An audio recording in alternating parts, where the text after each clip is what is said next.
All right, so that's about it with our running all over the world to touch on other sports. Now we need to touch base in football. I know that's what you've been waiting for. And like I said, we do have a guest joining us. I'll be introducing him in a bit.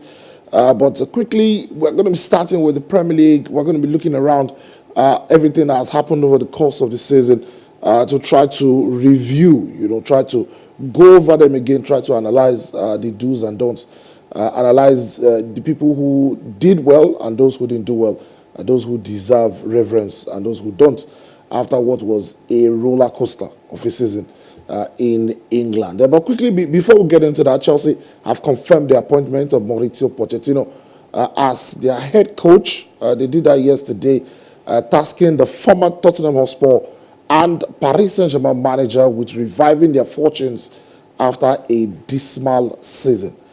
Chelsea finished 12th. We'll be talking about them in just a bit.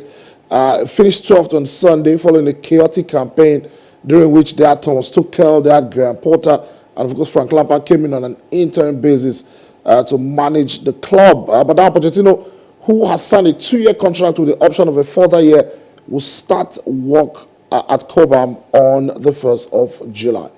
He was linked with the job last year when they sought a replacement for Thomas Tuchel, but he opted to go with Graham Potter, who was at Brighton and Hove Albion at the time. Now, Pochettino will become the third permanent Chelsea manager since their sale last year to a consortium led by Todd Bowley, who, of course, is part owner of the LA Dodgers in the United States, the MLB, and is backed, of course, by Clear Lake Capital, a private equity firm. I'm Gbenga joining me from Abuja this afternoon. Gbenga, I think that this is a befitting place to start. Chelsea, good afternoon. Thanks for joining us. Good evening. Fantastic. I'll just assume that you didn't hear the build up to my question. I was talking about Chelsea, and I think that's where we should Okay. start this evening in our review of the Premier League. I'm not sure we have enough time to go over all the leagues, so we'll probably have to continue this during the course of the week. But we start with Okay. Chelsea. At the start of the season, they were, one of the teams that, caught the attention of a lot of people. Of course, there was the issue last summer Yeah. that trailed the whole Roman Abramovich. The club has to be sold. Of course, eventually it was cleared up with Todd Bowley and clearly coming into the team. Then the next question was, Thomas Tuchel. Are we going to keep him as manager? He stayed there as manager throughout the transfer window. Chelsea went all out, spent about £350 million or thereabouts. Then the season started, and a few weeks into the season, Thomas Tuchel is gone. Graham Potter comes in, even though other managers were linked to the job. Other more experienced managers, so to speak, or more successful managers, if you choose to use that. And from then on, it was just a roller coaster. There were some good games, there were not so good games, and then there were really terrible games. The fact is, the results just weren't good enough. And after having gone on to spend an extra £250 million in January to make it, in excess of £600 million in a season, a record in the history of transfer windows in football history, right? Chelsea have finished 12th in the Premier League. How do you sum that up? I think it was expected for anyone who foresaw how the season started for Chelsea. It was expected because you don't go from that kind of handover, that kind of transition, not just at ownership level. They had transition in the backroom staff. They had transition managerial level. They had transition at player level, senior player level, junior player level, academic player level, right? So in all facets of it, Chelsea were experiencing a transition. So coming into the season, objectively, the expectations were meant to be low, right? We're not supposed to do anything tangible this season aside from finish respectably, probably in the European places, but not as worse as outside the top 10. But that said, I feel like it's a learning curve, especially for the owner, knowing fully well that you don't just splash money anyhow. You learn from the likes of Man City, where you spend money wisely, because you could be a rich kid and not know how to spend money, right? So spend money wisely, go into next season. Now he's starting on a clean slate. This is going to be the first time he's going into the season with his own manager. Last season, he went through the season with Tuchel, who was the manager of the former owner, changed about three more managers, and it was an abysmal season. Now he's going to a fresh start with a fresh coach and probably a fresh squad. So all things should be different. But how do you see the fit of Chelsea and Poch? So he's been in the Premier League before, first with Southampton, where he overachieved, second with Tottenham Hotspurs, where he overachieved. Now, he's back with Chelsea after having gone abroad, went to Paris Saint-Germain, won the league title. Most definitely did not overachieve there because, everybody wins the league title at Paris Saint-Germain, right? Even Christophe Galtier has now won a league title. But he's back in the Premier League. Do you expect him to overachieve at Chelsea? What would we term as overachievement at Chelsea Football Club? First off, challenge for the title. When I mean challenge for the title, don't make it look too easy before December, right? I remember the 2020-2021 season, or was it just last season? Yes, 2021-2022 season, where it was a three-horse race till like November, December. Then Chelsea dropped out. It was a two-horse race between Liverpool and Man City. Then Liverpool dropped out in February towards March and it became a one-man race.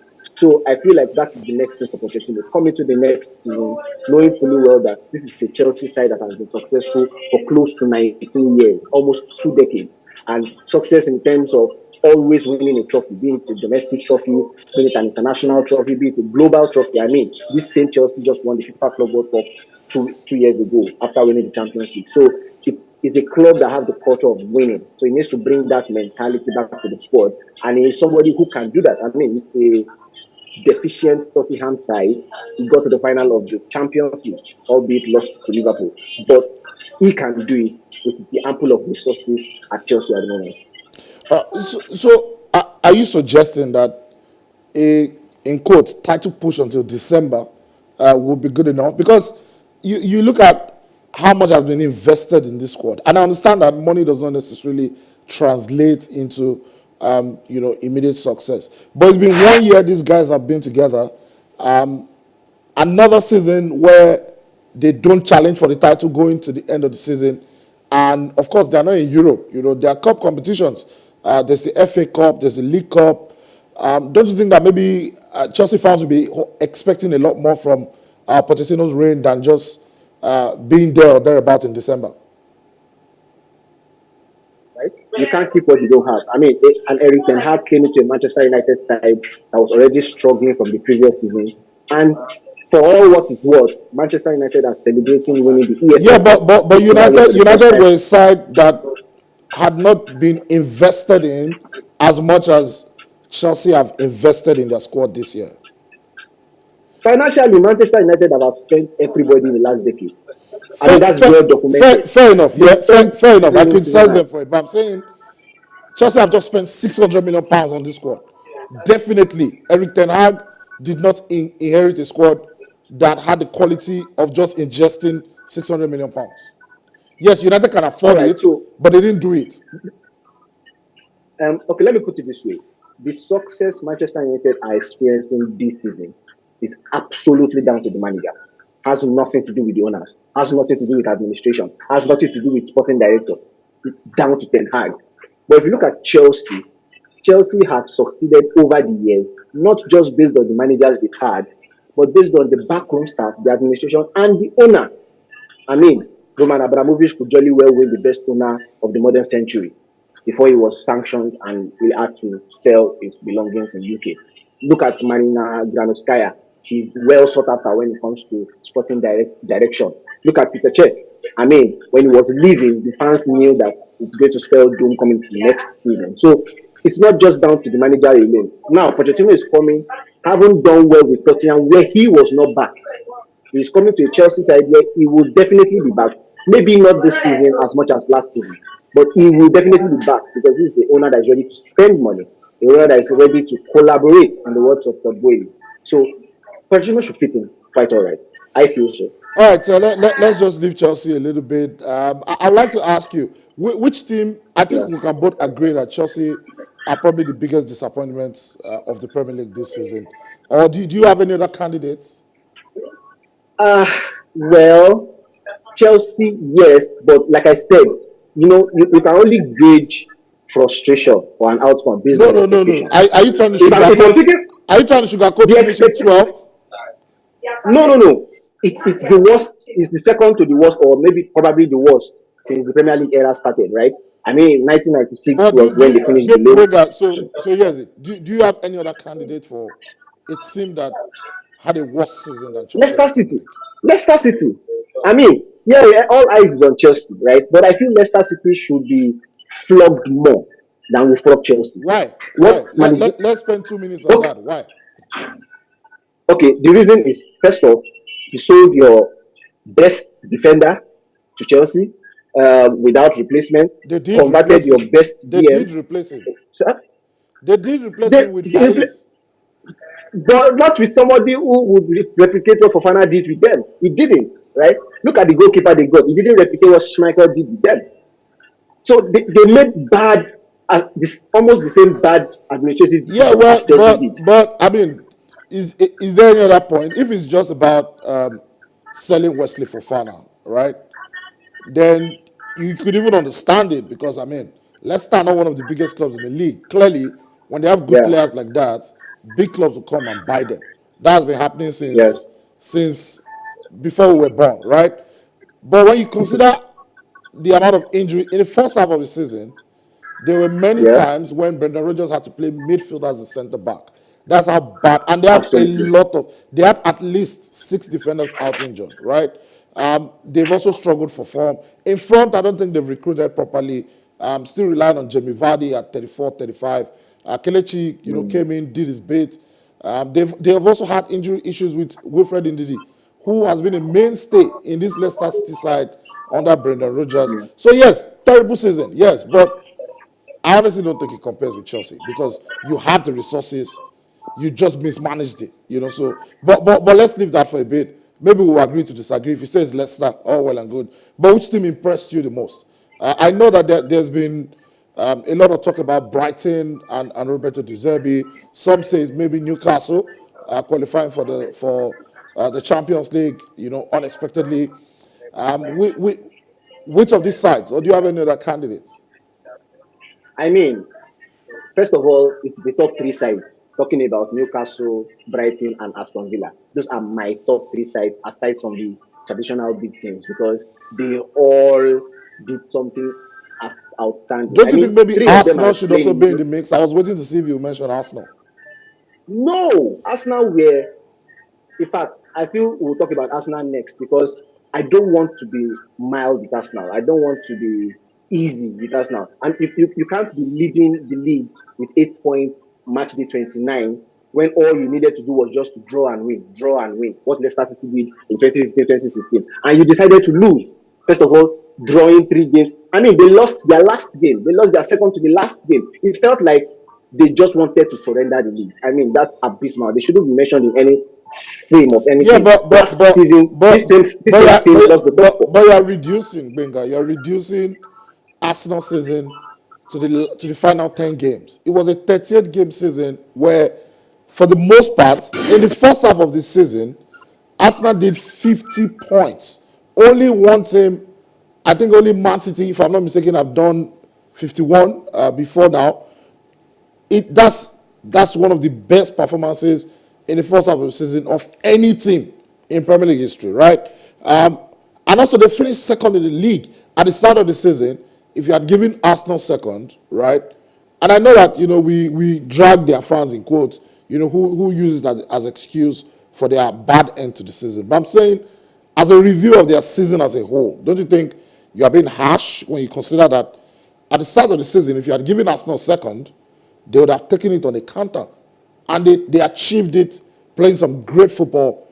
And, with the youngest squad in the league, I think they deserve a little bit more credit.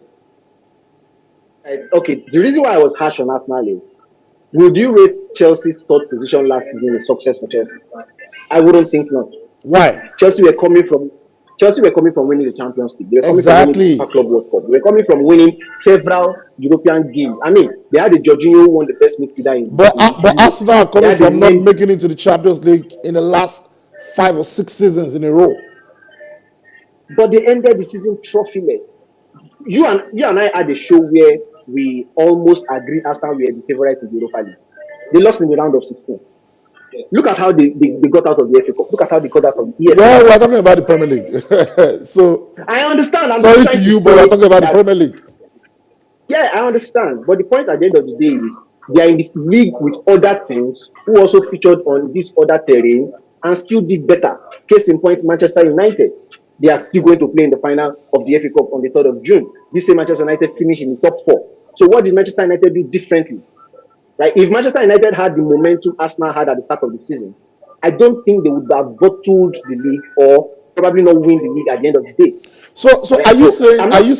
are you saying that the only way Arsenal would have had a great, a good season would have been if they won the league? Don't you think those are unrealistic expectations of a team that have not won the league since 2004, a team that have not been in the Champions League in top four places for 6 seasons in a row, a team who coming into the start of the season, not many people tip them to finish in the top four. Don't you think those are unrealistic standards? What if my standard was at least win a title? This was the same. This was the same Arsenal Yeah, but side we're that talking about lost the last. Premier League. Again, you are shifting focus to Oh, other okay. titles. Even if they had In the won winter, other in the winter titles, transfer it window, wouldn't have mattered in the Premier League review conversation. in the winter transfer window, they had the opportunity to boost their squad when they were in pole position in the league. They had Vlahovic in front of them. They had Modric in front of them. They lost both of them. They brought in who? Trossard from Brighton. Now they brought in Jorginho Who from did play Chelsea. well? And they brought in Jorginho, who will say is not a bad player as well. But which of these players actually affected their title run? I All don't think right, any. Gbenga, I have a feeling that you are just going to continue to be harsh on Arsenal. So let's just leave Arsenal a little bit. That's the thing. I need to be because Let, let, it let, let, spoils a lot of people's aspiration. All right, so I see that you have personal reasons, but let's just shift focus and talk about Okay. the three teams you mentioned earlier, right? Whom I think Yeah. everybody will agree, regardless of bias or sentiment, that Yeah. Newcastle, after what they did last year, don't forget when they all came in October of last season, Newcastle had not won a Yeah. single game. Yeah. They were at a point where, in terms of their points on the table, no team had ever Yeah. stayed up after having amassed such little points. They stayed up in the league and now they're in the top four, right? With Yeah. Brighton, great things they've done under Graham Potter. Last season, Graham Potter actually took them to their highest ever position in Premier League history. This was a team that came into the Premier League just 4 years ago, right? Yeah. And now, when he was leaving, the talk was Brighton are going to go down. Without Graham Potter, it's going to be difficult to get this team to play better. But somehow, they're even playing better football than under Graham Potter. And somehow, they've broken the record for the highest position in their Premier League history, and they're in the Europa League. And also for Aston Villa, like you mentioned, under Steven Gerrard, it looked like they are going to be relegation candidates this season. Up until when Gerrard was sacked, all the talk was it's a difficult squad, they need investment, blah, blah, blah. They bring in a proven winner in Una Emery, and here they are in European football. Gbenga. All right. So for Brighton, it's more or less like a Cinderella story, albeit not in one season. Like you rightfully said, this is a side that came in 4 years ago, and they've grown. They've grown from finishing, was it 14th or 13th 3 years ago to nine I mean, they came up just with the last likes year, of and Glenn now Murray, if you remember. yeah, yeah, and now they're finishing. And again, this is a side that lost a great player in Trossard, right? And they had another player in Mitoma who just took the baton and became outstanding and stupendous. So I think for Brighton, they've been able to steady the run. They've been able to, gauge their progress, and you can link it to intentions. They were not bad under Potter, right? They were impressive under Potter, and they jolly well finished in the top league. Now they took it a notch higher when they brought in the Zerbi, maintained their core, but they tried as much as possible not to deviate from what they wanted to do. They played beautiful football, but they were very, very focused in terms of being compact. I watched Brighton a lot of times, even when they were losing, they kept on passing from the back. They kept on building. They kept on, looking for those intricate passes. You hardly see Brighton throwing those long balls, even under pressure. So I felt they stayed to their guns, and it helped them achieve a positive result this time around. For Aston Villa and Newcastle, you didn't really touch Yeah. on them. Or do you think Brighton is So the so best? Do you think Brighton is the best positive story of the season amongst those I three? think Newcastle is. Amongst those I three, think Newcastle is. for me, I think I it's think Newcastle. Newcastle is because yes, Newcastle because from In 2022, I think this is a known statistic. In 2022, Newcastle finished fourth best in terms of points per game, behind the likes of Man City, Liverpool, Chelsea, and I think Tottenham. Okay, they are both Tottenham, so they were fourth. Man City, Liverpool, Chelsea, then Newcastle. So they've been building. This was a Newcastle side that were 19th position when Eddie Howe took over, and they are currently finishing in top four, playing in the Champions League for the first time in 33 years. I mean, there's nothing much more impressive than that. So I feel they were more impressive than Brighton because there were sometimes Brighton fluffed their lines. There were some games that Brighton were expected to win, but they didn't. But Newcastle stuck to their guns, took positive points from most of the top teams, and it helped them finish in the Champions League spot. And I think one of the biggest reasons why Newcastle are where they are today is their backline. For the most part of the season, so Yeah, City eventually finished with the best defensive record, but up until the last 5, 6, 7 games, joint defensive with Newcastle. oh, okay, yeah, but up until the final few games, Newcastle actually were the best defensive team in the league. Had considered the fewest goals and were conceding very few shots.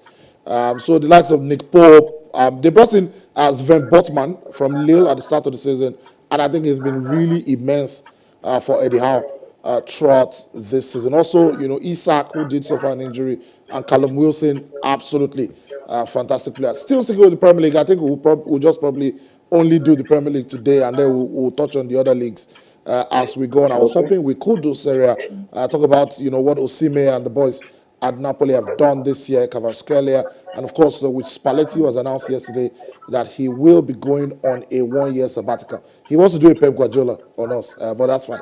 Anyway, in the Premier Yeah. League, we've seen a couple of awards already. Only the PFA award left. Okay. We've seen the FWA award. It was Erling Haaland, sweeping it. We've seen the Premier League Yeah. awards for the first time, although it's still a relatively new award, but for the first time, Yeah. wins the player of the year and the young player of the year. Again, I ask because you don't seem to 100% agree with me all the time. Do you think Erling Haaland deserves both awards? Of course, absolutely. I mean, if he could win overall best, and he is also in the Then he has category to be of the the best young. young player, right? Exactly. So it's one So, plus one. so And I never understood the PFA awards. When you see a player who's in the young player of the year, right? He wins player of the year, but he's not the young player of the year. It amazes me. He amazes me. yeah, in previous seasons, probably they do popularity context and they feel like, okay, this player played well and we want to compensate him. Even Remember if what they they did did a for popularity Lewandowski contest this time when there was no around, Ballon d'Or in 2020 and they gave him best striker just to compensate. I think that's what they usually do in the English League. But this season they had no choice. Haaland broke everything. all right. But another award that I think is not as clear, right? It's not as clear cut. Has to be the manager of the season. Who do you think was the manager of the season this year? There are a lot of names. I would like to assume from the conversation we've had earlier that you will probably not Exactly, mention Eddie Mikel Howe. Arteta, Eddie Howe. but I think that No. Arteta should be in the running. Pep Guardiola, of course, Eddie Howe, Roberto De Zerbi, Unai Emery, even the guy at Bournemouth. Bournemouth have the smallest budget in the league, right? And I think that Finished 15th or so. yeah, great job. It might look weird to some people that why am I praising someone who finished 15th, but that team should not be in the Premier League, right? And they've managed to stay up in the Premier League. All the new teams finished, they were retained in the league. That was quite impressive. Yeah, Fulham was the most Nottingham impressive. Forest looked They like they finished were going to 10th. go down, but Yeah, Tawa Tawa really kept them Rooney, I up. mean, that guy deserves a lot of credit.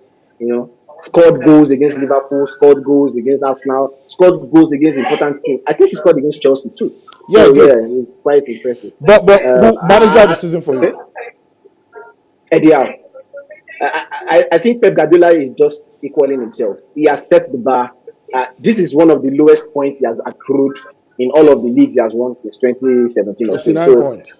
yeah, I'm not reducing what he has done, but we both agreed on this show that he had ample resources, and with that ample resources, that is what has also sustained. Yes, that's the best English I can use. Sustained his success. But for Eddie Howe, we've not just seen sustained progress. We've seen um, uphill progress. There's a from low. I mean, 19th position. There was nothing Newcastle could say. Yes, they had they have history, they have prestige in the English Premier League. But it was visible. It brought some players in January 2022. We saw the signing in the summer 2022, and now playing in the Champions League next season. I think Eddie Howe is my manager of the season for me. All right, Eddie Howe, for me also, I mean, I think he has to be the best, manager. Maybe in terms of what we've seen, the manager who looks like he might take the league by storm, maybe Roberto De Yeah, Zerbi. Even Pep Guardiola was very complimentary of him just last week when City played Brighton. He looks to have a lot of interesting ideas, and I think the job he's done is extremely difficult. To come into a team that doesn't necessarily have world beaters, but they've been overachieving, right, under Graham Potter. And then you come in the middle of the season, no preseason, you can't buy players, and then you come in the middle of the season and you actually make them better. I think that Roberto De Zerbi has done a fantastic job at Brighton. But yeah, just for the enormity of the achievement, when you consider where Newcastle were last season at the beginning, and where they are right now, I think Emery also deserves a big shout. Came into Aston Villa and everything changed. They were creating more chances. They were more solid defensively. They were going to away grounds and getting victories. And Villa Park was bouncing again. Became one of the most difficult places to go in the league under Emery, and it's just fantastic to see that he's taking Aston Villa back into Europe. What's interesting is that when Aston Villa brought in Steven Gerrard from Rangers, all the conversation was about how the Villa Park, wants to bring back European football. Gerrard is the guy to do it, blah, blah, blah. Once he does it here, he will go and replace Jurgen Klopp at Liverpool. But he's the guy that they now brought to replace Gerrard, who has taken them to Europe. Quickly, let's touch on it since I already mentioned it. Liverpool, it almost feels like a transition season. They haven't really used the word a lot, but when you look at how the season has panned out for them in terms of some of the results that we've seen, the likes of Mo Salah have kept up to their standards with the goals and the performances. But when you see players like James Milner, who has now bade farewell to the team, Roberto Firmino, who scored a good goal on the final day at the St. Mary's, who is also leaving the club, and some of the shakeups that we expect to see. Next season, you get a feeling that the likes of Darwin Núñez, who has now had one season under his belt, will probably be more accustomed to the pace of the league. So again, it feels a lot like a transition season. We've seen many young players, getting blooded into the team. Gbenga this year, Harvey Elliott has played a lot of games. Curtis Jones also has seemed to improve a lot this season. We've also seen a lot of experiments with Trent Alexander-Arnold playing in midfield. So with the right investments, do you think that Klopp and Liverpool can bounce back to compete at the level in which they've been doing for the last 5 years, challenging for the title, challenging for the Champions League? Or do you think that it might just be a downward trajectory from here? I feel like first of all, it's down to the transfer window, right? Last season they let go of Mane. Some will say it's one of the reasons they struggled this season. Again, maybe part Yeah, of the transition I'm talking about. exactly. But others will say, I mean, you brought in the Podidapo, you brought in the Darwin Nunes. How many players are you going to bring in to fill in the shoes of one player that left? Or maybe So you those can't. players need time now, Gbenga. Not Exactly what everybody, I'm saying. not Like when they everybody start, is Erling Haaland. of course, you have to keep that in, right? But they had the Mohamed Salah. They had the Mohamed Salah who has always done it in the Premier League, but for some reasons shown individually without affecting the club. I mean, it was so um, surprising to see that Mohamed Salah at the end of the group stage was the highest goal scorer in the Champions League. I was surprised. Not until Haaland said, "Hold my beer," and started scoring a hat trick, started scoring 4 goals, and he overtook Salah in the Champions League. Salah, on his own, has good records. I mean, even in the Premier League, he scored double figures, close to 17 or 18 or so. So Liverpool need to stick to their guns. They need to go back to the high pressing we knew them for. They also need to get the player profile that can execute such press. All right. Unfortunately, time is fast spent.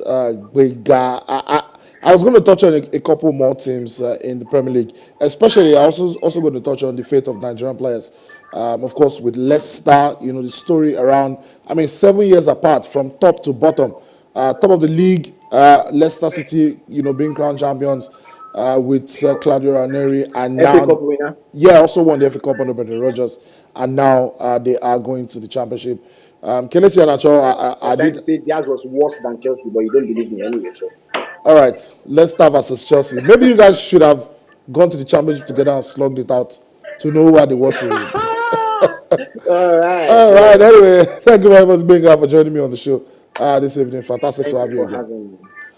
All right, fantastic. And that was Gbenga joining us all the way from Abuja. We touched lighted on all of the happenings, the major happenings around the Premier League. I was going to ask him a few more questions, but we don't have much time. The best game that we saw this season, we saw a lot of crazy games. On the final day, we saw Southampton against Liverpool ending 4-4, where Liverpool were leading 2-0. Southampton went 4-2 up, and then Liverpool had to come back. Liverpool trashed Manchester United. Was it 7-0? This season, we saw a lot of crazy games. There was a game between Liverpool and Spurs where it was score me, I score you. We saw Manchester United crash in the Manchester Derby, 6-3, where they allowed two City players score two hat-tricks, Phil Foden and Erling Haaland. A lot of crazy games that we did see this season. Maybe next time we'll quickly touch on that before we move on to review the Serie A. So make sure you stick around with us on Plus Sport right here on Plus TV. I'm going to be leaving you guys today with the highlights of Game 7 at the TD Garden, the home of the Boston Celtics. It was Miami Heat versus the Boston Celtics, Game 7. The Heat were leading 3-0 in the first three games of the series. The Celtics came back, came from behind, kept coming from behind, tied the series 3-3, and everybody was expecting they were going to go through to the NBA Finals. But unfortunately, they just didn't have enough in the tank. And of course, with Jason Tatum, who I also mentioned earlier, did seem like he picked up an injury in the first quarter. It just was too much for the Celtics. So I'll be leaving you with highlights of that one as I sign out this evening. My name, of course, is Wale Agbede. Thank you very much for sticking with me. And of course, thank you very much for watching Plus Sports on Plus TV. You can watch a review, a rerun, I beg your pardon, of the show. Subscribe to our YouTube channels at Plus TV Africa and at Plus TV Africa Lifestyle. You can also watch us live and on the go via web or mobile on limex.tv and on Glow TV apps from anywhere you are around the world. Also follow us on social media on Facebook, Twitter, and Instagram at Plus TV Africa. Thank you very much. Stick around for the highlights from TD Garden. I do hope that you enjoy the rest of your week.